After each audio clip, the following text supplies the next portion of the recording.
Salutare prieteni, ne uităm împreună la cel mai recent videoclip al lui Alex de la History Legends. Titlul este Ukraine Contraofensive gets worse as Russian reinforcements arrive. Interesant, sunt și eu la prima vizionare, deci hai să savurăm împreună. My friends, after 3 months of grinding battle, Ukraine is doubling down in the Robotine sector. And yet, they might lose it all. Ukraine is currently pushing in between Robotine and Verbove towards these fortifications of Russia's first line of defense. In this sector, considered to be the weakest of the entire Surovikin line, I find it very sus. It feels as if the Russians are purposely baiting these Ukrainian assault detachments into a bunch of gullies.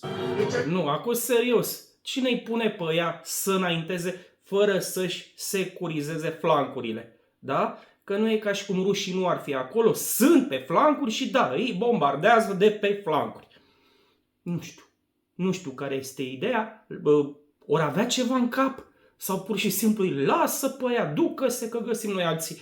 Îi strângem cu dubele de prin Odessa și îi trimitem carne de tun nouă și dăi ca să mai raportăm încă 200 de metri cuceriți sau, hai să le spunem, eliberați.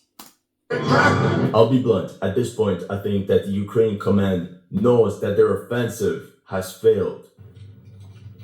Especially since the Ukrainian offensive in the Robotine sector seems to have come to a halt.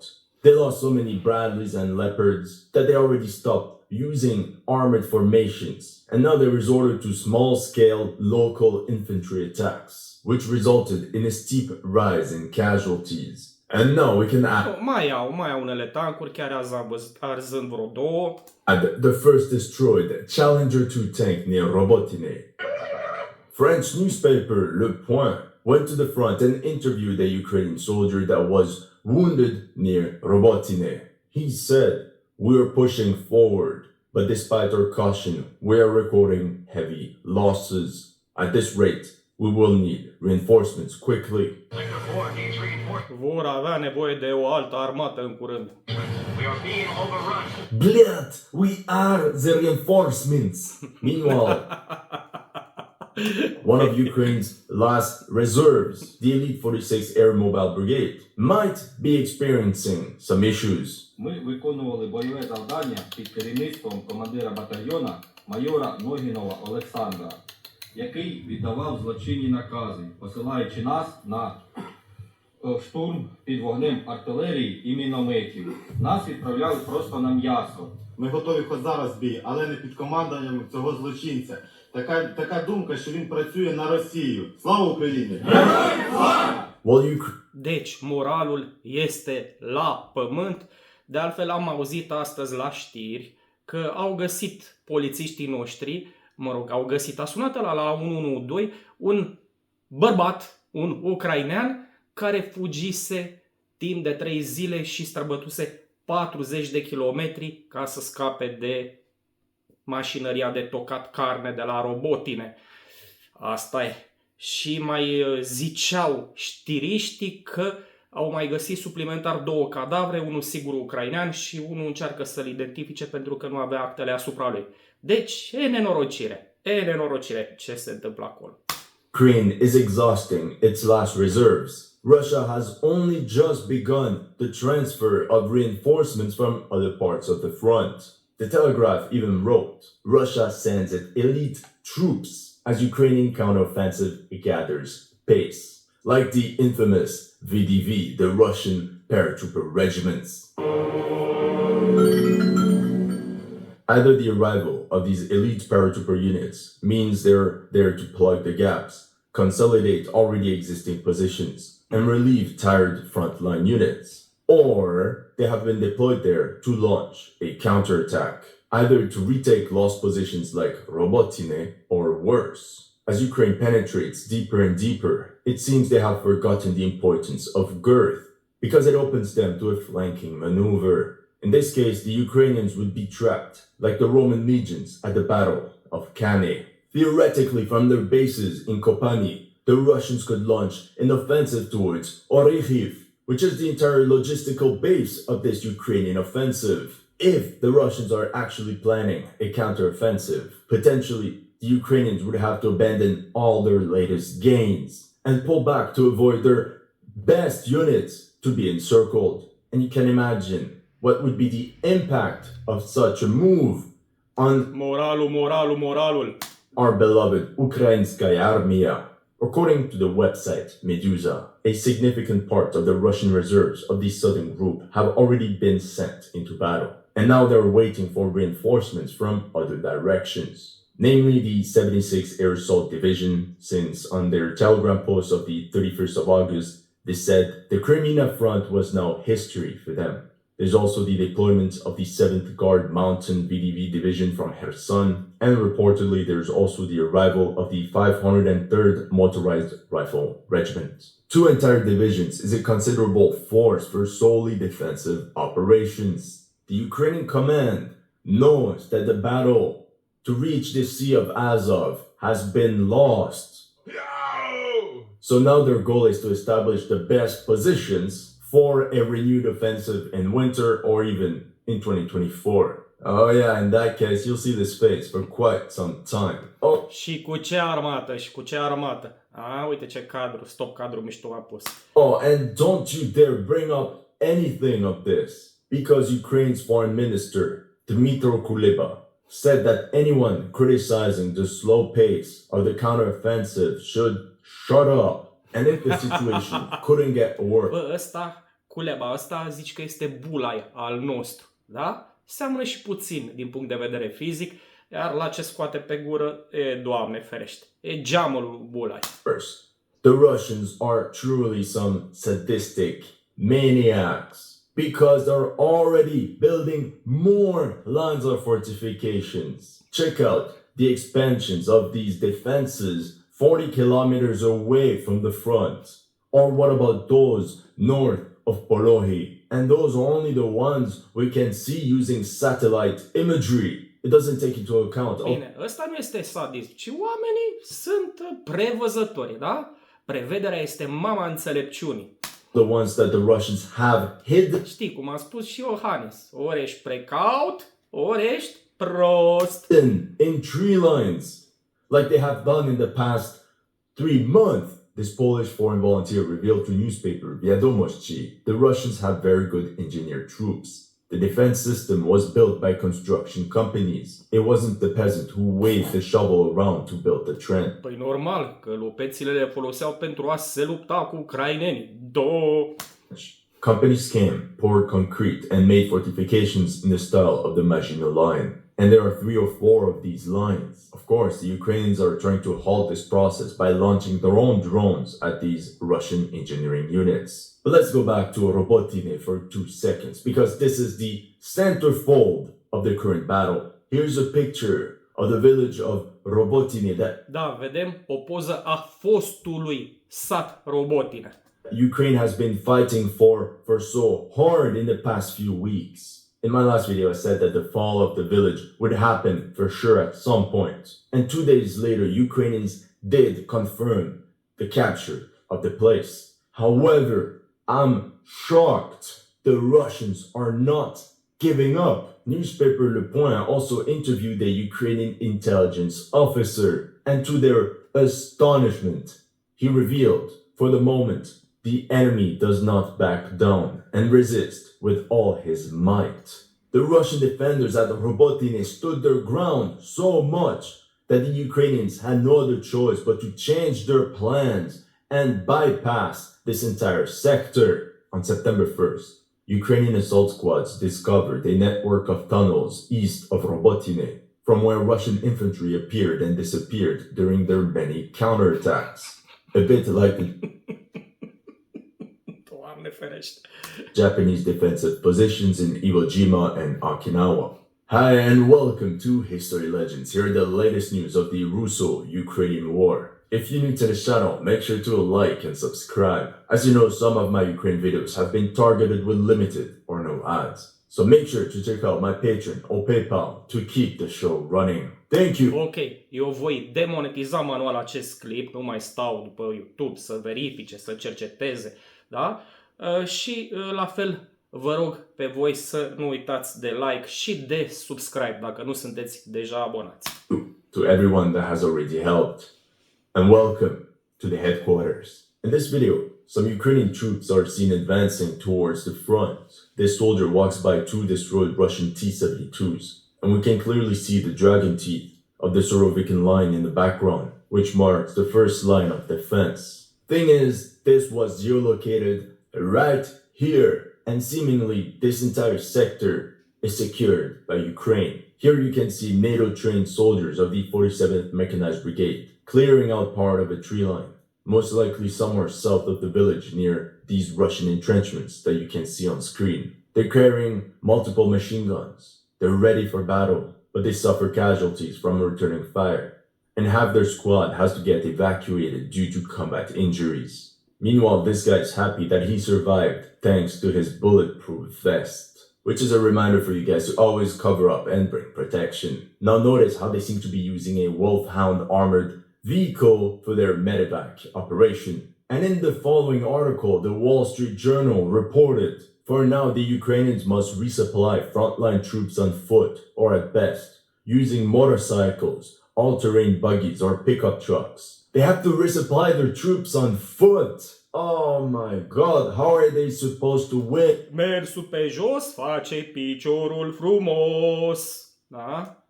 In these conditions. Right now, the battle has shifted from the village of Robotine itself towards this fortified bastion 700 meters to the south of the settlement. And if we zoom in, this is what we get. Advanced positions, covered trenches and fighting positions, steel roofs and bunkers at the rear for ammo storage, and of course for accommodation. Ukrainian artillery will have a hard time piercing through all this, no matter how precise the rounds are. And here we can see some more trenches inside that tree line, and that's only the visible part of their fortifications. We can suppose the Russians have even more defensive positions around these woods to cover their right flank. This fortified bastion alone explains why the Ukrainians are having so much trouble breaking out of Robotine and exploiting their latest victory. The Ukrainians can only storm these bastions with infantry and artillery alone, since armored vehicles get light up the moment they reach the front. There was this outpost located right at the exit of the village and 300 meters ahead of the main fortified bastion. We have a video from the 26th of August, where Ukrainian howitzers of the 47th Mechanized Brigade shelled these same Russian positions I just showed you. They seem to be bombarding them with cluster munition. But most importantly, notice that the surviving Russian troops are fleeing to the rear. For me, these guys are Storm Z troopers, the former inmates that were recruited into the Russian army. They were most likely told, hold the position as long as you can, and then pull back. And that's how they simply retreated to the main line of defense. Da, apărare în adâncime, apărare elastică, da? Rușii nu procedează ca ucrainenii, da, doctrină NATO, hei, tată, nu? Să se înțepenească cu cururile într-un oraș, gen Bahmut, și să aștepte să plouă peste ei cu obuzi. Nu.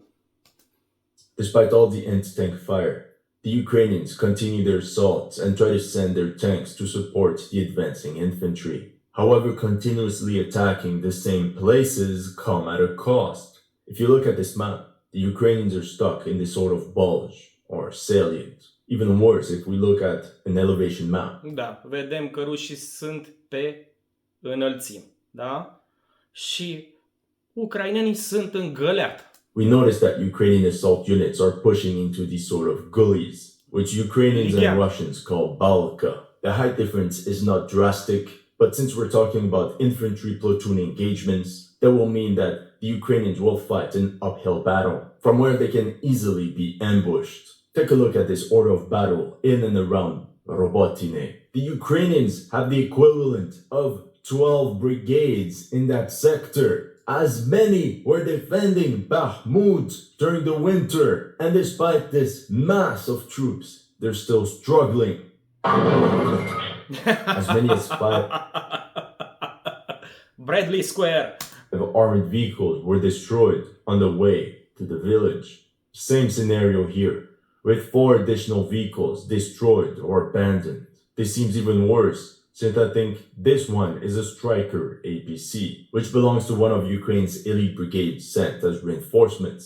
The reason why I think that the Ukrainians got trapped near Robotine is that they can only advance as long as the Russians in front of them are pulling back. Any attempt to create some sort of armored fist or even assault detachment fist to really break through Russian lines will immediately get intercepted by enemy artillery. In order to reinforce the front line and send reinforcements, the Ukraine command has to send troops for kilometers in open terrain, with most of the tree lines destroyed. Nu la 4 km, ci 4 kilometers, da? And most of the villages destroyed as well. So there's barely any cover. In these images of nighttime bombardment, the Russians shelled some Ukrainian reserve unit positioned at the rear. Reportedly, that unit lost 50 KA or wounded in 2 days. As you can imagine, this situation complicates the delivery of supplies and reinforcements to the front. On September 2nd, the 47th Mechanized Brigade lost 1 Bradley and 1 tank. And here's a before-after of some Leopard 2A4 getting slapped on the cheek by a 152mm round 3 days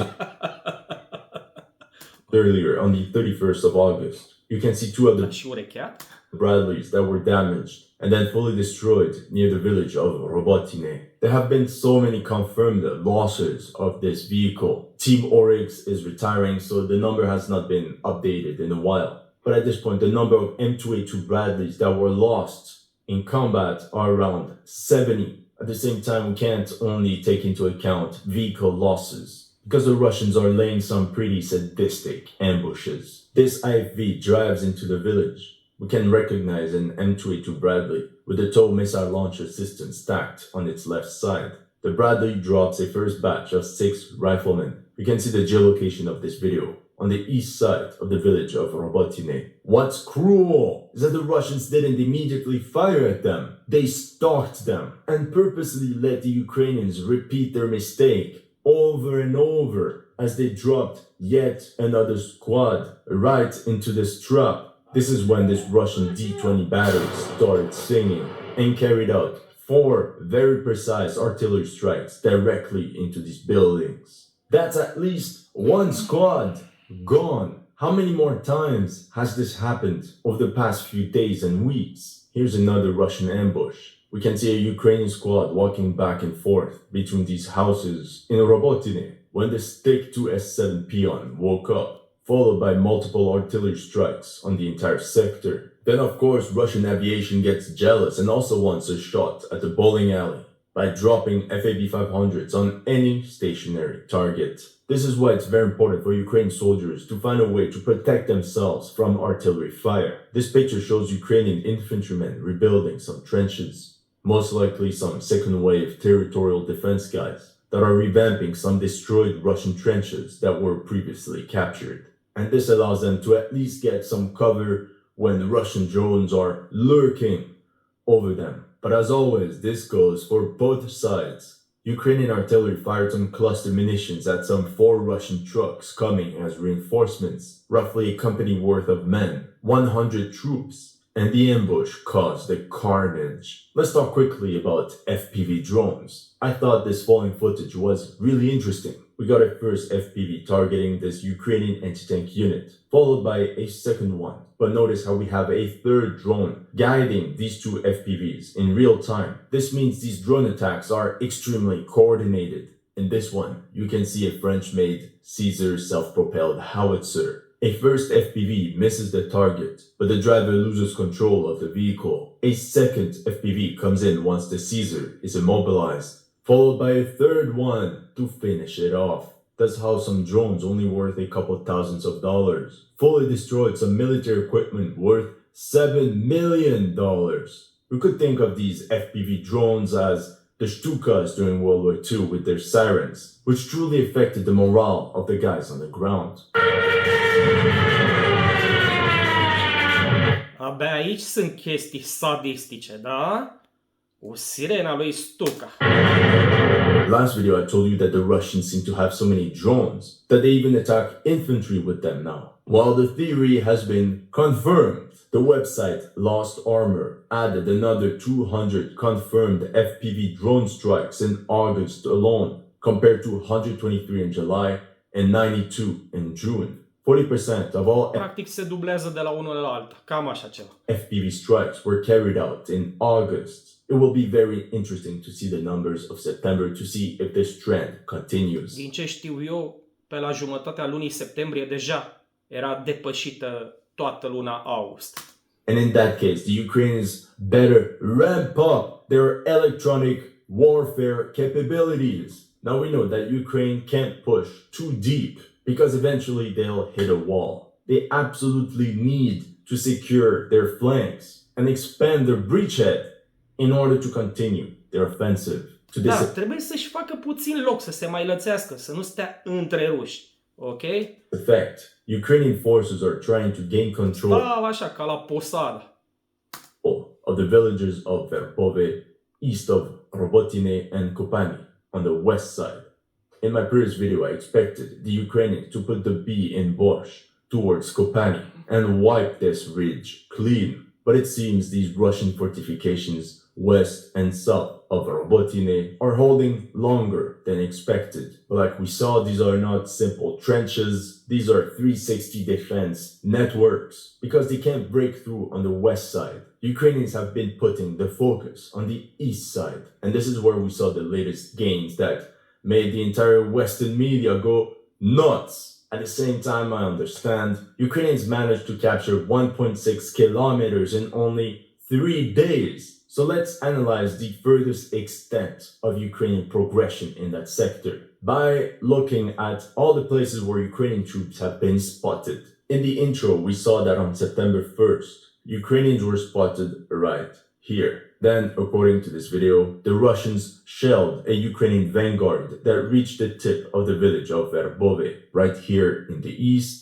The Ukrainians seem to enjoy shoving their tips a bit everywhere, because on the 27th of August, the Russians bombarded the outskirts of the village of Novopokrovka, proving that some Ukrainian forces did make it that far into second base, which is northeast of the front. This other Russian kamikaze drone footage attacked a Ukrainian target geolocated right here. This was on the southern tip. Lastly, you can see a Russian infantry squad retreating along a communication trench and then targeted by Ukrainian artillery, which was geolocated right here on the map. So as a summary, here are the 5 locations where Ukrainians were recently spotted at. So we can clearly see that the Ukrainians are massively pushing east as they're trying to flank these entire Russian fortifications and at the same time clear this entire area north of the main line of defense. I mean, for the Russians, this is perfect. Anything that pushes the Ukrainians away from Tokmak is a win. And every day the Ukrainians spend pushing east, the Russians reinforce their fortifications everywhere along the front line, especially on the important logistical axis. This sector belongs to the 82nd Air Assault Brigade. Tocmac, ăla parcă este cel mai recent obiectiv al lui Zelensky pentru anul ăsta. Da, nu mai vrea să ajungă la Marea Azov, nu mai vrea să facă plaje în Crimea. Deocamdată să ajungă acolo și o mai vedea. There's also the 46th Air Mobile Brigade, aka the men that were complaining about being sent into suicide missions, and the 15th Karatag Brigade, all of which are part of this corps sent in as last reserves. After them, there's not much left. For now, some losses have been recorded. Las că poate trimit polonezii ceva, că înțeleg că doar polonezii îi extradează pe ucrainenii care s-au refugiat la ei. To the latest videos, at least another 3 Striker APCs, 1 T-72B and a Wolfhound MRAP were damaged and abandoned. Here you can see 3 Ukrainian soldiers of the 15th Brigade Karadag walk through positions they just captured, where another Striker fell into a ditch. The 82nd still has to engage its infamous Challenger 2s into battle, which, in my opinion, they will keep once they break through this first line of defense in an attempt to really exploit their breakthrough. At the same time, we have the first confirmed destruction of a Challenger 2 tank, which operated as part of the 82nd Air Assault Brigade. That's 1 out of 14 destroyed. On August 31st, the Ukrainians formed some sort of Kampfgruppe. A recon detachment of the 15th Brigade Karadag was sent forward with the support of artillery and 2 Su-25 attack aircraft. Then 4 assault detachments, so 4 platoons in total, of the 82nd Air Assault Brigade and the 46th Air Mobile Brigades attacked the strongholds of the Russian armed forces in the Chubenkov-Balka area. So it's very interesting to see how they don't attack as single units, but they mix them all up. The formation of such ad Le cârpesc, probabil că le cârpesc. hoc units could either show that Ukrainians can quickly adapt to the fluid situation of the battlefield, but it could also mean that some units have suffered significant casualties and that they have to be regrouped together. On September 1st, they also tried to attack towards Verbove, but they were repulsed by artillery fire. For example, in this video, we can see an assault group of the 82nd targeted by Russian AGS-17 automatic grenade launchers. However, there was something that Russian Telegram was worried about: the increase of Ukrainian fighter aircraft in the sky. On September 1st alone, they noted airstrikes from 10 Su-25-27 and MiG-29 aircraft. This could mean that the Ukrainians finally managed to punch a hole through Russian air defense coverage in this very critical sector. Or it could be a sign of some sort of desperate attempt to achieve a breakthrough by risking pilots and aircraft for closer support missions. That's all I have for you today. Let me know in the comment section what you thought of my analysis. If you're new to this channel, make sure to like and subscribe. And if you want to support my channel, make sure to check out my Patreon or PayPal. Ok. Și eu vă mulțumesc vouă și vă mulțumesc mai ales celor care mă susțineți pe Patreon sau din postura de membri ai canalului Noaptea Minții. Vedeți și primul comentariu. Haide, pa, pa!